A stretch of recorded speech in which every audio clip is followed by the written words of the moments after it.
وتوكل على الله وكفى بالله وكيلا.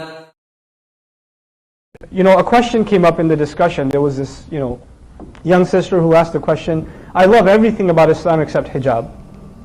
And it seems like hijab is there to protect men from looking at us. So, I don't really see the point in it. And instead of arguing of the social benefits of hijab or what hijab does to honor women and all of that stuff, that's actually already going in the wrong direction, that conversation. We need to take a step back and ask a more fundamental question. Let's take a step back and let's ask Ibrahim alayhi salam. Ibrahim alayhi salam loves Islam too. But then Allah makes a tiny little request. How about you go in the middle of the desert and leave your family there? Right?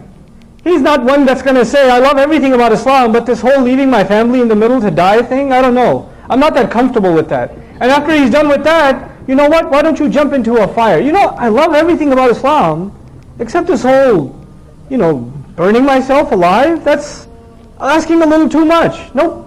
You don't find that question. Then Allah says, put a knife to your son's throat. Go ahead. He says, I love Islam, but I also love my son.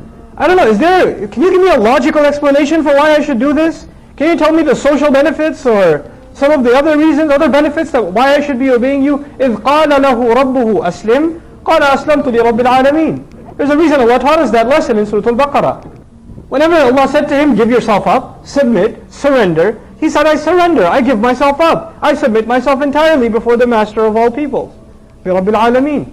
So before we talk about any aspect of deen and try to figure out the logic of it, understand the larger purpose. Allah has made this deen one of submitting to Him. If you're having a hard time submitting to Him, you're having a hard time with Islam itself, the very central idea of deen itself. It's not to say you shouldn't understand the ahkam of Allah, but you and I have to be ones that once we understand them, we have to, whether we get it or not, whether we see the logic of it or not, we have to give it up. We have to just give it up, Allah Azza wa Jalla even acknowledged in Surah Al-Baqarah when it came to riba. He said, ذَلِكَ بِأَنَّهُمْ قَالُوا إِنَّمَا الْبَيْعُ مِثْلُ الرِّبَا. It's a very interesting discussion. Allah Azza wa Jalla says there are people who consume riba and they say that, that's because they say that business is just like riba. I mean, if you look at liquid transactions as to solid transactions and money and cash and what it's backed by, and it's a complicated discussion. It could go either way. You can't even tell the difference. 1920, potato, 1-2 lines in a contract. I mean, what's the big deal? It is the same. And if you sit and have a 4-hour argument with a finance major about whether riba is halal or not, or what's the difference between riba and business, you might say, yeah, it's the same, yeah. I don't see the practical difference. But Allah then made only one line. Instead of explaining to you the fine line differences between them, He said there's only one more thing you need to know. Now that you understand, to you in your head they're very similar, there's only one more thing. وَأَحَلَّ اللَّهُ الْبَيْعَ وَحَرَّمَ الرِّبَى. End of story. Allah made business halal and He made riba haram. That is it. That's the conclusion.